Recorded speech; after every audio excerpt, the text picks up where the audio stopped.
dan. Dobar dan.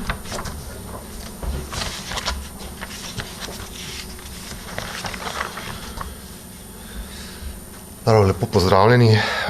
Vlada je na današnji seji sprejela dva pomembna zakona z področja pravosodja, in sicer zakon o probaciji in pa zakon o kazenskem postopku. Spomnili se boste pa, da je prejšnji teden bil potrjen tudi kazenski zakonik. Najprej glede probacije par besed. Slovenija je še vedno edina evropska država, ki ne pozna specializirane službe na področju probacije. Čeprav, mimogrede, je Državni zbor že leta 2007 v resoluciji o nacionalnem programu preprečevanja in zatiranja kriminalitete zahteval njena ustanovitev. 15 let se na nek način že o njej govori. Zaradi tega, ker te službe nimamo, lahko rečemo tudi, da je naš sistem odzivanja države na na storilce kaznivih dejanj in prekrškov manj kot optimalen. Recimo še leta 2002 smo imeli dobrih 1100 zapornikov v slovenskih zaporih, danes jih imamo skoraj 1500. Ampak pomemben podatek je v tem, da je kar 55% zaprtih v Republiki Sloveniji obsojenih na zaporne kazni, ki so krajše od 2 let, tudi na leto dni, na pol leta in tako naprej. Gre za kratkotrajne zaporne kazni, ki so tudi stališča penološke stroke, preventive in tako naprej, v bistvu negativne z vidika preprečevanja kriminalitete in bi jih lahko nadomestile bistveno boljše alternativne kazenske sankcije. Alternativne kazenske sankcije, kot so družbeno koristno delo, različne pogojne obsodbe z varstvenim nadzorom, pogojni odpusti iz zapora z varstvenim nadzorom, hišni zapor z določenimi dodatnimi zahtevami, denarno plačilo škode žrtvam kaznivih dejanj in tako naprej.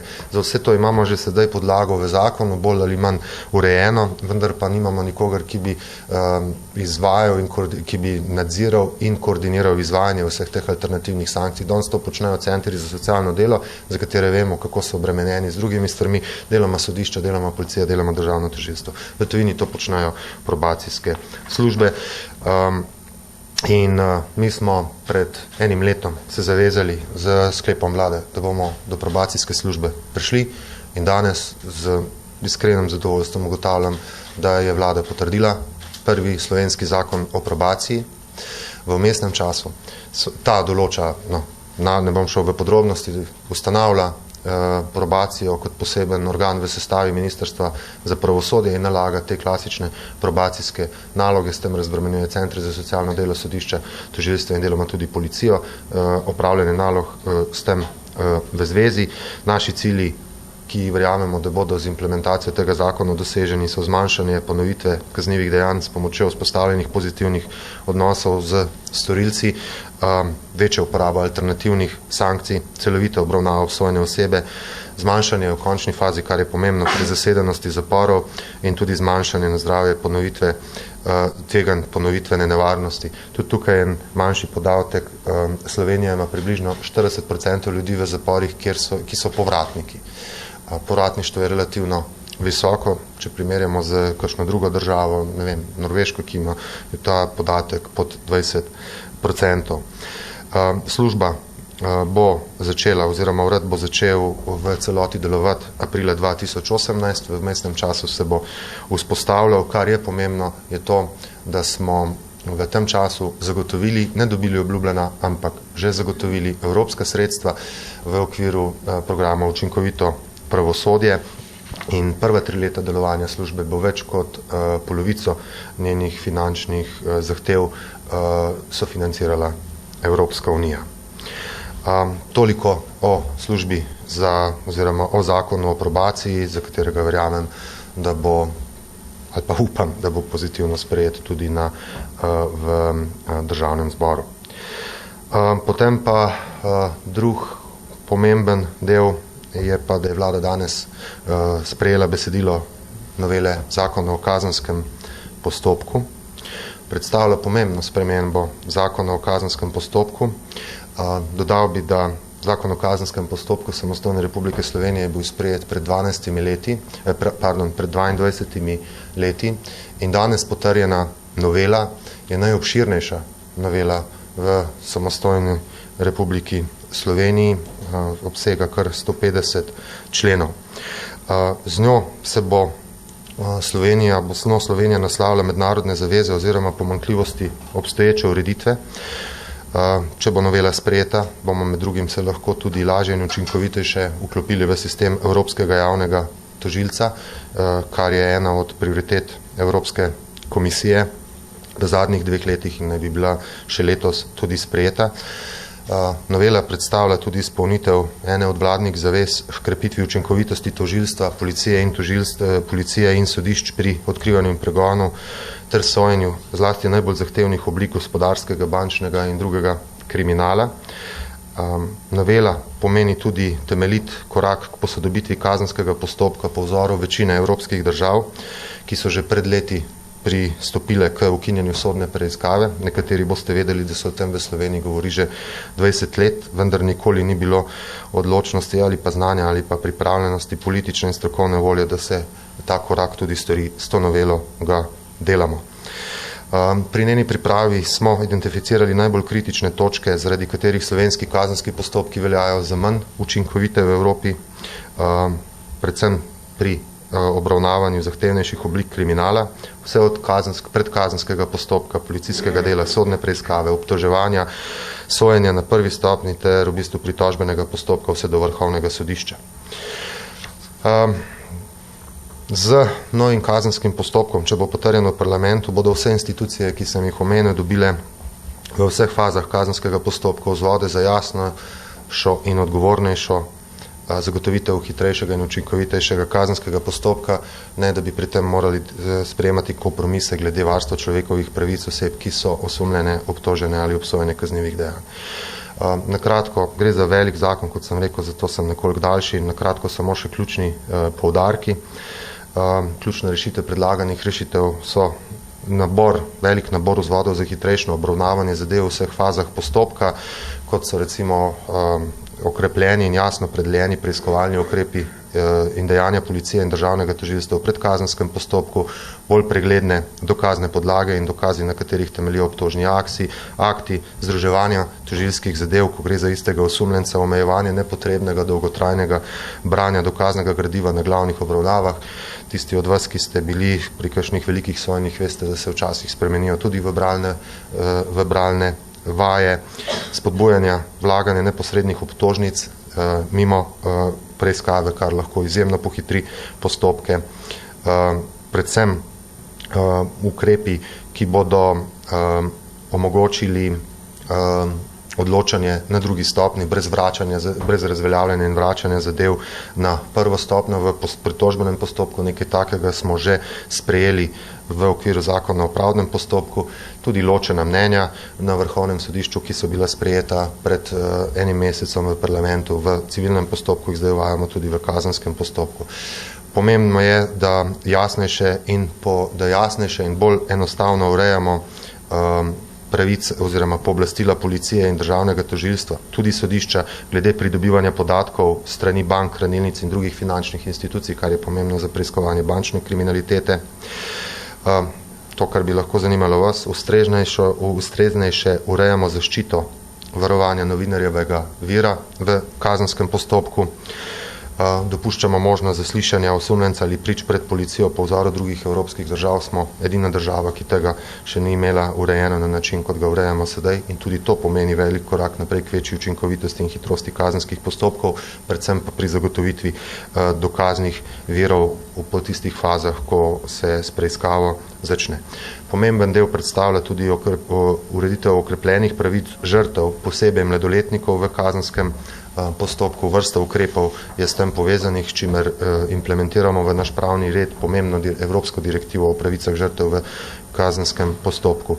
Uvajamo institut tako imenovanega kvalificiranega ovaditelja, s čimer dajemo večjo težo nadzornim organom z področja davkov, carin, preprečevanja pranja denarja, inšpekcijskih služb in tako naprej, s čimer se vzpostavlja boljša komunikacija med državnim tožilstvom in temi organi pri morebitnih strokovnih vprašanjih. Ustrezneje urejamo oziroma ustavno skladno urejamo preiskave odvetniških pisarn kot posledica odločitve Ustavnega sodišča s tem v zvezi lansko leto. Širimo katalog kaznivih dejanj, mimogrede tudi na sovražni govor za uporabo določenih preiskovalnih ukrepov in posegov v komunikacijsko zasebnost. Pravno, končno, po 15 letih urejamo možnost uporabe lovilca, tako imenovanega lovilca IMSI številk. Zaostrujemo pogoje, tudi to je pomembno, za izogibanje glavnim obravnavam in procesnim dejanjem skozi, neupravičena zdravniška upravičila in tako naprej. Izboljšujemo ureditev vročanja sodnih pisanj, ki je tudi včasih postalo že nacionalni šport v Republiki Sloveniji in tudi o tem pogosto poročate, pač mu ni bilo vročeno levo, desno, to se zdaj spreminja in postavlja kot bolj učinkovito. In pa racionalnejše urejamo pristojnosti specializiranih sodišč, se pravi tako imenovanih X oddelkov na 4 največjih sodiščih Ljubljani, Celju, Mariboru in pa Kopru pri obravnavi predvsem gospodarske in pa zahtevne organizirane kriminalitete. Mi smo trdno prepričani, da bomo s to novelo organom odkrivanja, pregona in sojenja dali dodatna orodja za bolj učinkovito delo, seveda pa je dejanska implementacija bo pomenila izziv. Verjamemo pa, da bo tako zaradi izboljšanja zakonskega okvirja, kot tudi zaradi novih generacij, ki prihajajo v te organe, da uspeh ne bo izostal. Povsem na koncu še ena malenkost, mogoče pa pomembno, prav včeraj, to ni vezano na današnjo sejo vlade, pa vendarle, prav včeraj pa sem podpisal pogodbo o izdobavi 130 novih prenosnih računalnikov za slovenske državne tožilce. Veste, da so se večkrat upravičeno pritoževali, kakšna je slaba njihova informacijska opremljenost. Izpeljali smo v hitrem času javno naročilo. Do konca tega meseca oziroma v začetku aprila bodo dobili novo opremo in se pravi 130 novih prenosnikov in do konca leta potem še 600 novih delovnih postaj. Zato smo zagotovili evropska sredstva in to tudi plačali z evropskih sredstev. Hvala lepa. Hvala ministru za poudarke. Zdaj pa vaše vprašanja na obe točki na današnjem dnevnem redu vlade. Če ni vprašanje, bi minister dovolj izčrpano. Hvala lepa ministru. Hvala lepa. Vesela sem, da vam danes lahko sporočim, da se je vlada seznanila tako z poročilom enkratnega dodatnega programa skrajševanja čakalnih dob za leto 2016, ki je dal zadovoljive rezultate. Skrajšale so se čakalne dobe in število čakajočih predvsem na koronografijah, kar je zelo pomembno za zdravstveno stanje posameznika. Močno so se skrajšale tudi čakalne dobe na revmatologiji in sicer celo iz 14 na 2 meseca, kjer smo uspeli, govorim zdaj to za preteklo leto, na teden dogovoriti 2 dodatni ambulanti. Ta program je bil realiziran 74%, to pa iz razloga, ker je dejansko se začel intenzivno izvajati šele oktobra, kajti splošni dogovor kot financiranje je bil namreč tako pozno usklajen in ni bilo možno s tem programom prej začeti. Zato bomo letos začeli s tem programom že aprila. Verjamem, da tudi glede na to, da je dogovorjeno s zdravstveno zavarovalnico, da bo tudi ta dogovor lahko prej potrjen. Skrajševanje po letošnjem programu bo zagotovljenih 25 milijonov evrov. Prav tako smo izbrali po zdravniških kriterijih tiste čakalne dobe, kjer predolgo čakanje pomeni lahko nevarnost za poslabšanje zdravja in pa torej tudi vse tiste posege, kjer nam lahko poslabšajo kakovost življenja, to so predvsem ortopedski posegi in dodatno tudi vse prve specialistične preglede z diagnostiko. Tako da smo prav po posameznih dobah dogovorili način preseganja plačevanja, vse, kar bo nad programom realizirano, tudi v celoti plačano. Denar bo zagotovljen tako, da bomo razbremenili zdravstveno blagajno plačevanja stroškov pripravništva in bo, bi rekla, ta strošek prevzel proračun. Tako da moram reči, da sem zelo vesela, moram pa povedati, da pa seveda sledi še ta enoletni program kot rezultat pogajanj z sindikati zdravnikov in zobozdravnikov, kjer smo prav včeraj na sestanku uskladili tudi seveda vključena vseh ostalih zdravstvenih delavcev, ki bodo prav tako tisti, ki bodo delali v teh timih, participirali na variabilnem nagrajevanju. Tako da bomo tudi, bi rekla, s tem projektom, verjamem, zelo v kratkem prišli na potrditev na vlado. Hvala, vaše vprašanje na to temo. Kunaver Pop TV. Zdaj v kliničnem centru sicer niso bili 100% uspešni pri skrajševanju čakalnih dob. Danes so predstavili tudi sami podatke. Hkrati pa rekordno 25% izgubo. Danes je to postalo uradno, kako vi gledate, ima vodstvo še vaše zaupanje?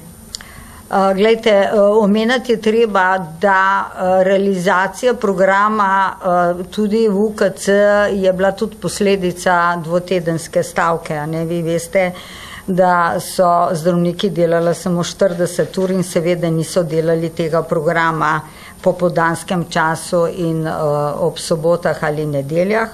Zato bi rekla relativno manjša realizacija programa tu, hkrati pa tudi relativno večje pomanjkanje zdravstvenega kadra, ki je tudi nek zelo omejevalni faktor za realizacijo tega.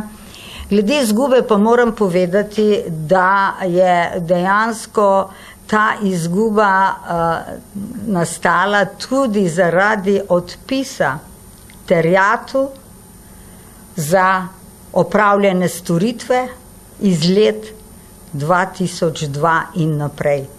Kar z drugimi besedami pomeni, da bi lahko rekli, da v preteklih letih niso bile prikazani v tem delu realni rezultati poslovanja. Še vprašanje TV Slovenije, izvolite. Saša Krajnc, TV Slovenija. Eno vprašanje. Zanima me, koliko pripomb ste prejeli na zakon o zdravstvenem zavarovanju in zdravstvenem varstvu, na kaj se je nanašala večina teh pripomb in ali razmišljate, da bi podaljšali javno razpravo, ki se končuje v nedeljo? Glejte, mi tekoče zbiramo te pripombe, zdaj na pamet vam ne vem povedati, koliko jih je, verjamem, da jih je veliko, ker jih je na vsak zakon, ki ureja zdravstveni sistem. Res je, kot pravite, da se javna razprava zaključuje 19. Kar pa ne pomeni, da se ministrstvo ne bo v nadaljevanju usklajevalo s posameznimi deležniki oziroma interesnimi skupinami. Tako kot veste, se z pogajalsko skupino ekonomsko-socialnega sveta usklajujemo vsak teden in je predviden zadnji sestanek celo 11. aprila.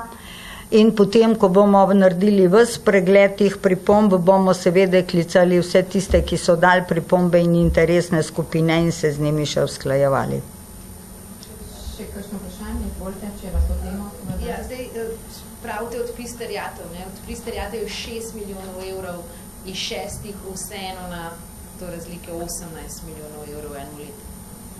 Ja, gledajte, se to je bila že ocena izgube poslovanja ob polletju, kako bojo končali. Jaz sem se želela povedati, da tudi 6 milijonov tega odpisa terjatev je kar velik zalogaj, ki bi seveda moral biti prikazan že v preteklih letih, pod preteklih vodstvi. Je pa dejstvo, ja, da bom tako ali tako se dobila tudi z posameznimi vodstvi bolnišnic na te teme in pa s predsedniki sveti zavodov, kjer seveda bom jim naročila in dala določene naloge. Tako, če ni več vprašanj, hvala lepa. Hvala. Bodo Ja. srečno.